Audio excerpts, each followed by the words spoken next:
Hello hello, ravi de vous retrouver. Alors quoi de beau dans l'infiltré cette semaine? Eh bien pour commencer, cap sur les JO à Ivry-l'Évêque où l'élite du dressage mondial et notamment l'icône allemande de la discipline, la cavalière la plus médaillée de toute l'histoire des JO vont se challenger du beau spectacle garanti. Ensuite je vous propose de découvrir la toute première brocante de la Saint-Valentin à Savigny-l'Évêque. Puis en route, et c'est le cas de le dire, pour un trail urbain, mais attention, pas question d'utiliser uniquement les chemins bétonnés ou bitumés.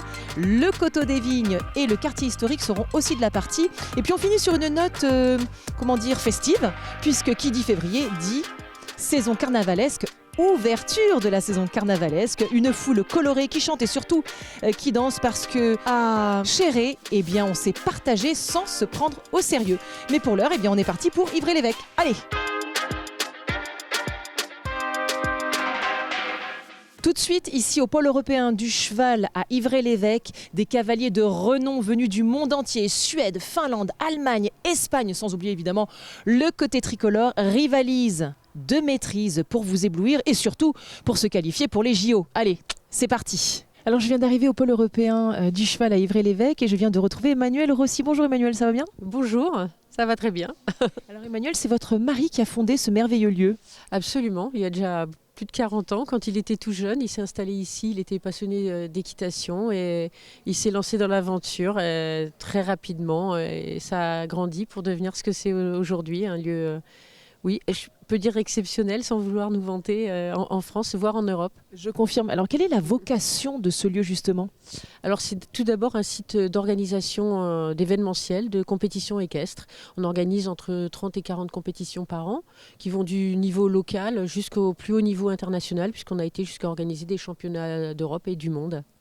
Alors justement, aujourd'hui, il y a c'est un grand rendez-vous, c'est un concours 3 étoiles avec les meilleurs mondiaux du dressage. Alors, ils ne sont pas tous là, mais oui, effectivement, on est très fiers. On a ce concours international 3 étoiles avec parmi les meilleurs cavaliers du monde qui nous ont fait l'honneur de venir ici. Ça représente combien de pays, par exemple, aujourd'hui qui sont là? Il y en a plus d'une quinzaine, plus d'une quinzaine de nations différentes avec toutes les catégories de cavaliers. Et donc ce matin, on va voir, là on est donc à côté de la piste principale. Voilà, ici vous êtes, on est dans la backstage. Voilà, on est sur la piste d'échauffement, c'est backstage pour les gens qui font plutôt dans l'artistique. Et juste à côté ici, on a la piste de compétition, donc c'est là que les cavaliers déroulent ce qu'on appelle les reprises devant un juge. Donc ce sont des figures imposées et pour chacune il y a une note et ensuite on a un classement. Bon, formidable, on va aller voir ça de plus près. Avec plaisir. Allez, c'est parti, je vous suis. Emmanuel, est-ce que vous pouvez nous expliquer ce qui est en train de se passer sur la piste? Alors actuellement, vous voyez une des épreuves internationales qui démarre cette journée. C'est l'épreuve qui est réservée aux cavaliers qui ont moins de 25 ans.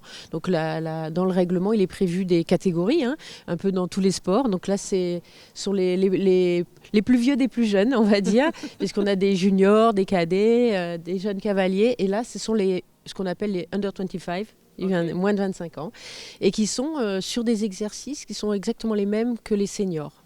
Mais les seniors, c'est l'excellence de l'excellence, la crème. Voilà. Absolument. Donc dans les seniors, c'est la catégorie olympique, on va dire. Mais ils font les mêmes exercices, mais dans un groupe qui leur est réservé, ils sont un peu protégés comme ça. Combien de jurys il y a là tout autour de la piste? Alors là, vous voyez autour de la piste 5 juges. Donc vous voyez les cabines qui leur sont réservées. Et s'il y a plusieurs personnes dans la cabine, c'est qu'ils ont chacun un secrétaire en fait qui note ce qu'ils disent. Ils mettent une note et une observation sur un document qu'on appelle le protocole. Et ensuite, ces protocoles sont rassemblés et enregistrés pour faire... ce qui définit la note finale. Voilà, la note finale, puis donc le classement. Donc quand vous dites une note et une observation, l'observation, ça porte sur quoi par exemple? Eh bien sur ce qu'ils vont voir, c'est-à-dire qu'ils vont donner le pourquoi de la note. La note c'est de 0 à 10, et ils vont mettre par exemple un 7 ou un 8 et dire pour avoir 9 ou 10, il aurait fallu qu'il y ait plus ceci ou plus cela. Alors est-ce que ça tient au cheval, à son encolure, en tout ça, ou pas du tout? C'est vraiment la technicité de la chose? Ah non, alors ils regardent le cheval. C'est-à-dire, on a un objectif, une figure à un mouvement à réaliser. Il y a des critères de réussite de ces mouvements, en général qui sont très associés à l'harmonie. Quelqu'un qui va trouver le mouvement joli, c'est déjà pas mal, mais bon, il y a aussi toute une technique derrière. Et avec ces critères, on évalue, mettre une note. Et alors là, vous voyez par exemple ici une pirouette qui est un exercice typique du très haut niveau. Le cheval tourne autour de ses hanches. Alors il y a tout un tas de critères sur justement la façon qu'il a de réaliser l'exercice. On voit l'attitude globale du cheval, mais aussi le mouvement qu'il réalise. Mais une telle technicité, ça prend beaucoup de temps à maîtriser, j'imagine ? Ah oui, beaucoup de temps. Là, on est vraiment dans le haut niveau. Donc, ces chevaux, c'est rare qu'ils arrivent à ce niveau-là avant 9 ou 10 ans. Et ensuite, une fois qu'ils arrivent à ce niveau-là, ensuite, ils s'améliorent dans ce niveau-là. Donc, souvent, ils atteignent vraiment le meilleur niveau à 12, 13, 14 ans. Voilà. Et alors, ce qui est incroyable, c'est que le monde entier s'est donné rendez-vous chez vous ce week-end, on peut le dire. Ah oui, alors là, on est très fiers, parce que, comme vous savez, ici, on organise beaucoup de compétitions, on en a plus de 40 par an, mais certaines sont un peu plus prestigieuses, on va dire, notamment les concours internationaux. Nous, on organise 3 compétitions internationales de dressage par an, et là, on est hyper fiers, parce qu'on a vraiment un super plateau qui s'est réuni cette fois. Alors, donc là, par exemple, la jeune femme, la cavalière qu'on est en train d'évoluer sur la piste, c'est une Espagnole, n'est-ce pas ? Absolument, donc on est ravis, on a plus de 15 nations qui sont venues ici, dont l'Espagne qui est venue en force, avec là dans la catégorie senior, quasiment l'équipe nationale qui est là. Mais on a aussi l'Allemagne qui est une nation une des plus fortes, la Grande-Bretagne, c'est les 2 meilleurs actuellement, la Hollande, etc. Et en Allemagne, on a la star allemande Isabelle Werth, qui est l'athlète la plus médaillée au monde, qui a le plus de médailles olympiques. Donc elle est là. Elle n'a eu que de l'or, je crois. Ah oui, elle a le record de l'or. Et donc elle est là, on est hyper fiers et on est content parce qu'elle a l'air d'apprécier beaucoup le concours. Alors on parle des cavaliers qui sont sur la piste, mais dans les jurés, apparemment, il y a 4 jurés qui seront, il y a sur 5 qui seront présents aux Jeux Olympiques, justement. Oui, mais alors c'est l'autre fierté, c'est qu'on a réussi, grâce à notre président de jury, Raphaël Salé, à avoir un jury quasiment olympique. Donc sur les 5 qui sont là, 4 officieront aux Jeux Olympiques.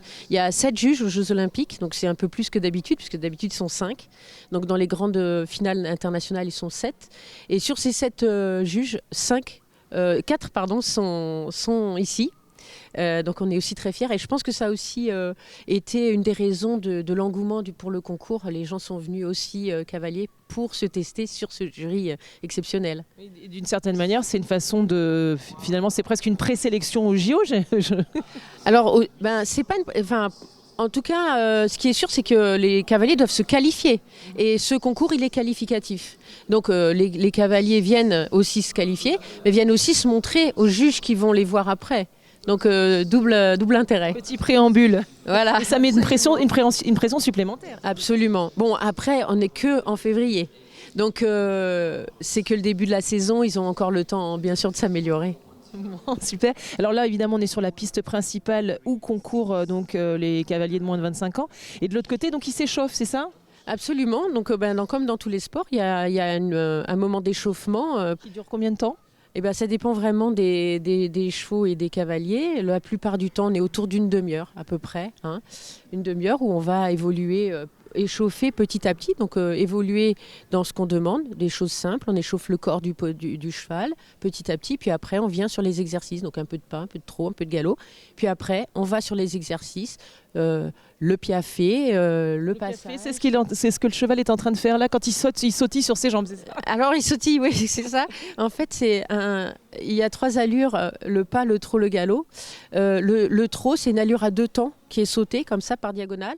Et quand il y a le passage et le piafé qui sont des déclinaisons de ce trot. En fait, le passage, ça va être un trot très relevé, où il avance, mais en relevant beaucoup les membres. Et le piafé, c'est la même chose, mais sur place. Et ça, ce sont 2 exercices qui sont que l'on retrouve uniquement dans le haut niveau. L'élévation, c'est un critère qu'il reste souple en faisant son exercice, qu'on voit comme un danseur. Ce qu'on va apprécier chez un danseur, on va l'apprécier sur le cheval. C'est-à-dire que ça ait l'air facile pour lui, alors que c'est extrêmement athlétique. Donc c'est ce qui définit vraiment le dressage en fait. Absolument, c'est la combinaison de l'expertise athlétique et artistique. Donc Emmanuel l'a dit tout à l'heure, c'est exceptionnel. Dans les juges qui sont présents aujourd'hui, il y a 4 juges qui seront parmi les juges des Jeux Olympiques et nous avons la chance d'être avec Raphaël Salé. Bonjour Raphaël, ça va bien ? Bonjour, ça va super, je suis heureux d'être avec vous. Alors apparemment Le Mans c'est comme la maison. Eh bien à peu près, je supporte le concours depuis le début et en général je suis président au Mans et ça me fait toujours très plaisir d'être là. Alors Alors, on va rentrer dans le vif du sujet immédiatement. Raphaël, là on parle d'excellence évidemment aujourd'hui, puisqu'il y a des cavaliers qui viennent du monde entier qui sont parmi les meilleurs. Effectivement, on a eu 40 participants sur le Grand Prix, ce qui est extra, et dont Isabelle Vert, des Suédois, des Danois, enfin un super plateau. Et on est ravis de les avoir ici au Mans et c'est bien. Alors comment vous faites pour départager des cavaliers de cet ordre-là, puisque évidemment ils sont tous très très bons, ils maîtrisent parfaitement leur exercice. Il y a des critères spécifiques, combien y en a-t-il, comment ça se passe? Alors on a beaucoup de critères effectivement, mais je vais dire à l'heure actuelle, ce qui est très important, c'est tout ce qui est harmonie entre le cavalier et le cheval. Le fait que ce soit facile, que ça donne une belle image et qu'on voit vraiment la coopération entre l'animal et son cavalier. Alors là, il paraît qu'on a quand même l'athlète la plus titrée, enfin la cavalière la plus titrée de l'histoire des Jeux Olympiques, qui est allemande, c'est ça? Allemande, Isabelle Vert, qui nous a fait le plaisir de venir pour la première fois au Mans, qui effectivement a un palmarès hors du commun. Et elle était très contente, elle a adoré les installations, elle a son nouveau cheval et on était heureux de la voir ici.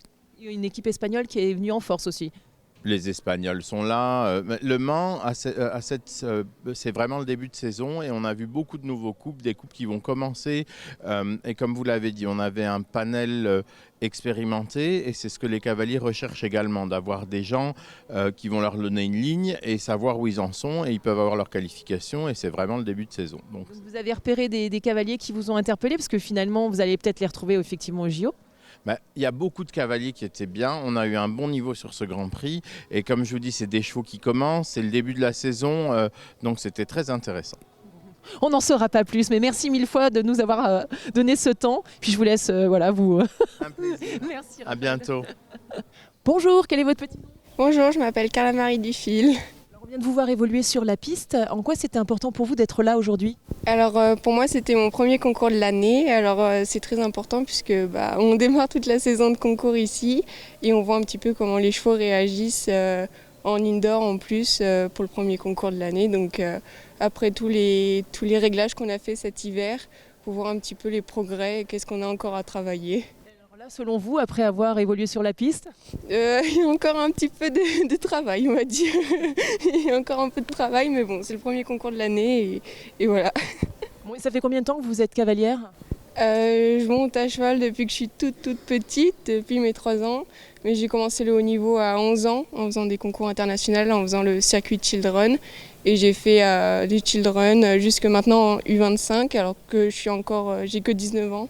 Donc je pourrais faire la catégorie en dessous, mais je fais U25 avec mon cheval. Et donc voilà, on a fait toutes les catégories jeunes qu'il y a et voilà. Ça a l'air d'être une fierté. Et donc vous venez souvent ici au pôle européen? Vous aimez bien cet endroit? Oui, on vient très souvent, au moins 3 fois par an, je dirais, 3 ou 4 fois par an. Et donc c'est vrai qu'on a des beaux box, on a des très belles installations avec des beaux manèges. Donc c'est vrai que c'est très important pour les chevaux d'être dans un bon sol, de bien travailler. Et tout est très sympa, donc c'est toujours un plaisir de venir. Il a envie de me dire bonjour ou dire bonjour à la caméra, hein, il est magnifique. Merci. Alors Emmanuel, qu'est-ce qui se passe là?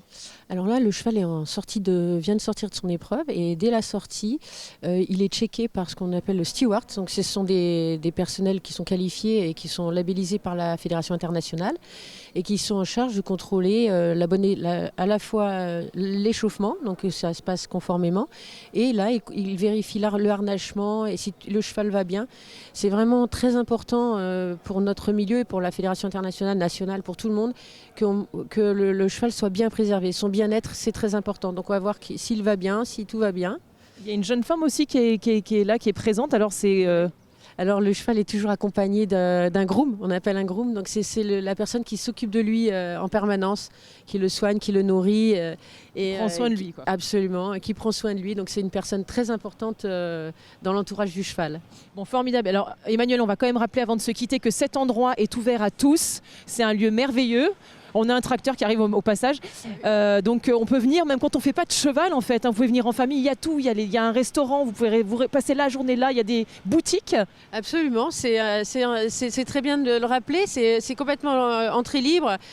Vous pouvez venir et assister. C'est un beau spectacle, les chevaux, c'est vraiment merveilleux à voir. Et bon, en même temps, c'est un lieu de promenade, c'est très grand. Il y a des extérieurs, des intérieurs, puis il y a de quoi se restaurer, il y a des boutiques et tout. Donc on peut passer une bonne journée. Tous les jours?